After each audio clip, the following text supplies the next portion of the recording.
Ayan na, sinusubukan na ni Kuya Godoy ang grass cutter para magputol ng mga damo dito sa bago nating site. Ayun, banda doon natin lalagay yung mga dogs, yung kennel. Nakapasok na yung sasakyan dito. Maliit lang yung gate natin, no? Baka pwedeng palakihin yung ano, yung butas para susunod pwede natin ipasok sa sasakyan, ano? Yan, kasama natin sila Snooki, si Ate Joy, Itatay. Ayun, oh. At ayun si Ate Annalyn. Magtatanim naman sila. At si Adam, nako, busy dito gumawa ng kanyang garden. Garden ba yan? Ayan, tapos meron tayong biling sprinkler. Pupunuin natin ng mga sprinkler ito para yung mga itatanim natin ay laging nadidiligan. Ito ulit tayo sa bagong site ng Manalo K9 dahil kailangan na natin i-develop ito na mabilis. Ayan, so soon magagawa na yung CR. May CR na ba doon, Kuya Godoy? Doon? May CR na? Paggawa yun, na-injury. Na-injury? Bakit? Anong nangyari? Magayong paanong mason. Ayan, so kita nyo guys, ang linaw ng Laguna Lake dito. Ayun yung tuktok ng Talim Island. Tawag daw nila dyan ay Susong Dalaga. Tapos ayun ang Mount Makiling. Tapos ayan yung lake. Banda doon ay Tagaytay. Ayan, Tagaytay yan sa may likod. Ayan. So ito na yung lilipatan kong kubo.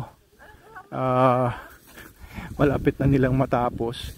Ayan, dito na ako titira para araw-araw tanaw ko yung view na yan. Ayan, makita nyo dito, overlooking, makikita nyo dito yung Pritil ng Binangonan.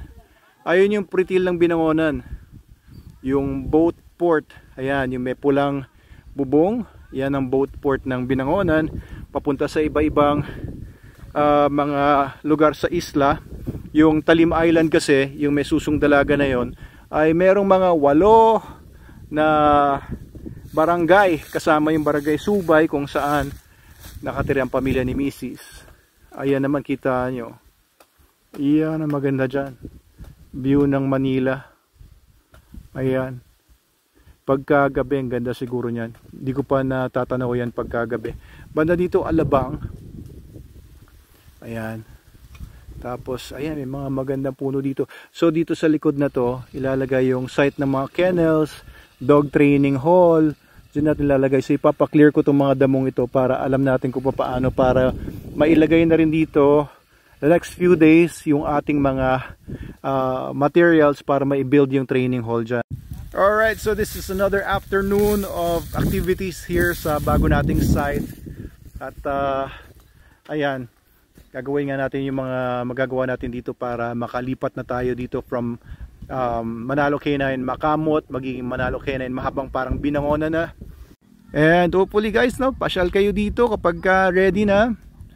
Pagka meron na tayo ditong swimming pool. Nako, napakaganda dito.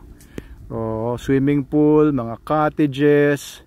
Pwede na, unti-unti natin to. Kuha tayong coffee shop, no? Pansamantala, coffee ko 3-in-1 muna.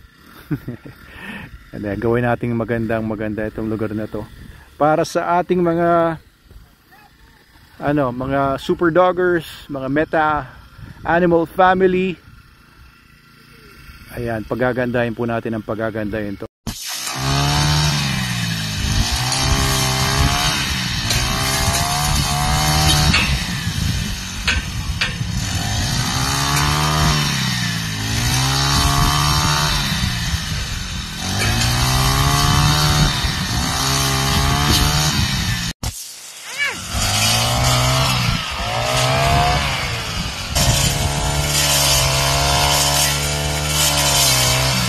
At ito naman sila kumakain ngayong pananghalian.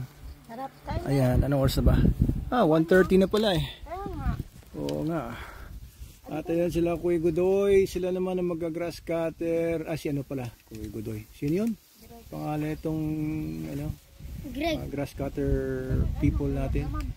Ayan, kasi kanina ako yung nag-grass cutter. Ngayon ay nagpapahinga na ako at ayan, ini-aircon na ako ni Adamski. Ayos, buti na lang mahusay itong assistant ko. Ayan, sige. Ito, meron daw praying mantis si Adam. Patingin yung praying mantis mo. Ayun oh. Nagpe-pray siya oh. Ano ba religion niya? Ha? Anong religion niya? Oh. Oh, tumalon. Tumalon. Oh, ayun. Uy, ayun oh. Oh, nagpe-pray nga siya. Teka. Ay. Tumalon sa kamay ko. Isisimutin yung dugo. Hindi naman kumakain ng dugo yan eh. Hindi pa pupunta si Justin, hindi pa sabay na lang yung hose. Sige. Kaso maganda yan kapag kapakawalan mo. Huwag mong pukpukin, baka mamaya malamog siya. Baka matamaan, magkabukol. No. Wala ka na dyan. Ayun si tatay. Talagang mahilig magtanim si tatay. Ayun oh. Mataba daw yung lupa. Maganda daw ang lupa dito. At yan ang ebidensya, mga kamatis. At yan, maganda matanim tong mga pine tree. Ayan, mga pine tree natin galing galing Baguio. Oh, nanginginig yung kamay ko. Hindi pa rin matanggal yung hinig ko. Nanginginig sa pagpuputol ng damo. Pagka-grass cutter.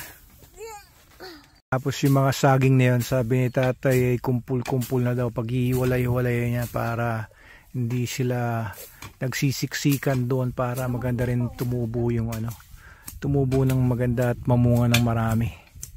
Ayan. Kasi ng bulate. Oh, marami daw bulati dito. Mga ringworm, roundworm, heartworm. Ito Adam, may caterpillar dito, tingnan mo ulit. Ayun oh. Ma? Caterpillar. Ayun. Kunin ko? Ay, ikaw. Kunin ko. Kinakain Kunin mo mo na. mga praying mantis yun? Hindi nila kakain yan. Sige, kunin mo na. Ayan pa Adam oh. Meron ding gagamba oh. Uy, tumalon din sa akin yung gagamba. Ayun oh, gagamba oh. Kumakain sila ng mga gagamba din? Oh, tingnan mo yung spider Adam oh. Kumakain ba sila? No. Gagamba. Mga praying mantis. Dad, kunin mo. Dad, kunin mo. Malis na yun eh. Dad, kunin. Uy, balik sa akin. Gusto sa akin. Bumabalik sa akin. Dad, kunin mo, Dad. At ito, pauwi na kami. Pauwi na. Pagod na pagod.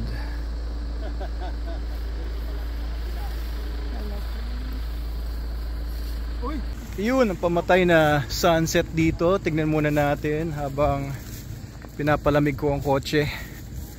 Ayun oh. Ganda. Ganda, di ba? Anyway.